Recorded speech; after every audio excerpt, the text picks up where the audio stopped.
Hi, this is Christopher 2000 telephone channel. Take 2 of this telephone.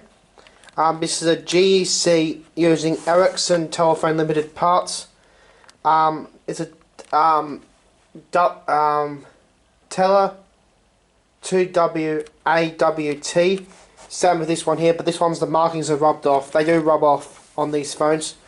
The best idea is get some of that clear plastic and put it over the thing, or sell it over the lettering so it doesn't come off. These phones were imported during the 60s to Australia to use on the railways. That's why this one was in Australia when I bought it, and there's proof I'm going to show of these phones using the signal box. I'm not going to show it for long because of copyright.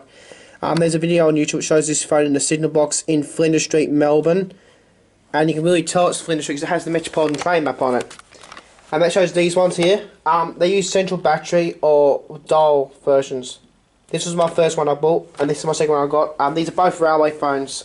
These are, because if they're in Australia, they definitely have railway phones. These weren't issued to the public. They're only issued to signal boxes like that around the network. They're used on the railways a lot. This one I got a while back, and I restored this with a correct dial. And I got this one today. This is a two-tone grey one. You might think the handset's not discoloured, but you'd be wrong. It's not going to discolour because this is not the original handset. This is a Diacon handset. The way to really tell things are either at the top or at the bottom of the phone. And like I said, it's at the bottom. This is not a 1970s receiver in it.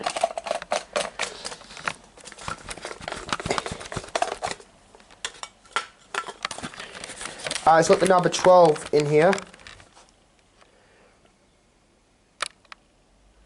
Right, there, see the 12? That indicates this is a Diacon handset, not an ABS one.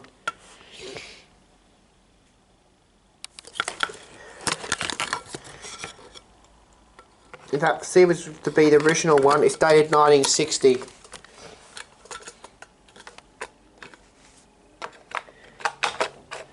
So I do have a spare ABS handset, well, I'm actually charging this ABS model on it.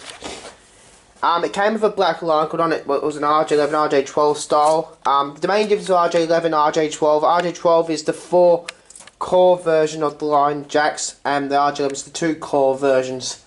But the RJ11 have green and red only. RJ12s have the red, green, yellow and black. Where this phone's sitting, it didn't have a wall jack in this part of the house. I just put my own wall jack in. All I did is run a cable under the carpet to my PBX, and I have a jack under there. It's just there, but it's not permanent on the landline, it's just on my PBX. All jacks in this flat are internal, and nothing else on the exchange. Now I'll demonstrate a phone now. Hope you can hear the dial tone. There's the outside tone. I won't show all these numbers I'm dialing because it's my mum's mobile number. Me and my mum share the iPhone until mine gets fixed. I should ring the mobile now, hopefully. You can hear the vibrator going, it's definitely ringing. I'll set this off now.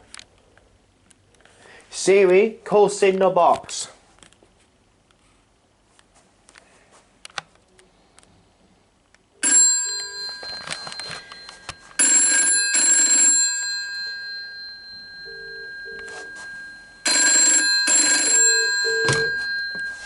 You can hear me come through the receiver. That's the original one. I haven't done any work on this phone since I only got it about 10 minutes ago, actually, from the post office. Since coronavirus started, all parcels have been going to the post office. It's really annoying, you can't get delivered to the front door anymore. It's really nice to go all the way to the post office parcels. Not actually too far, there's two. One over there in Park Street down there, or one in the Market Street down the other end of South Melbourne. The phone works, there's no problems with it, but the seller did a really shitty job wiring it. It's actually a wiring, so it's got what's been sorted out, but it didn't insulate the wire. He just left it hanging without insulating anything. He could have shorted it out, but why just took it apart and then put some proper insulation tape around it to stop it from shorting out. I didn't know that was up there either. So this phone is a 741 clone. Made by GEC.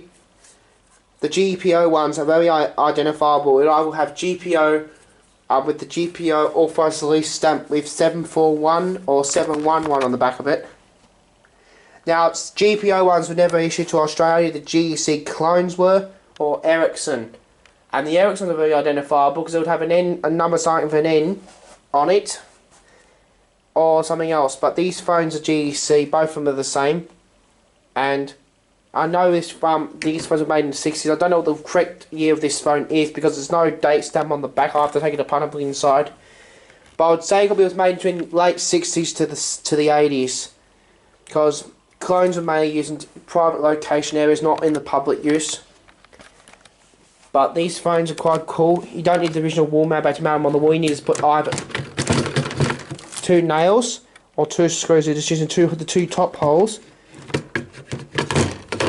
And it just sits right on the wall and it doesn't fall off. So that's my new Railway GEC wall mount telephone, imported from England during the 60s.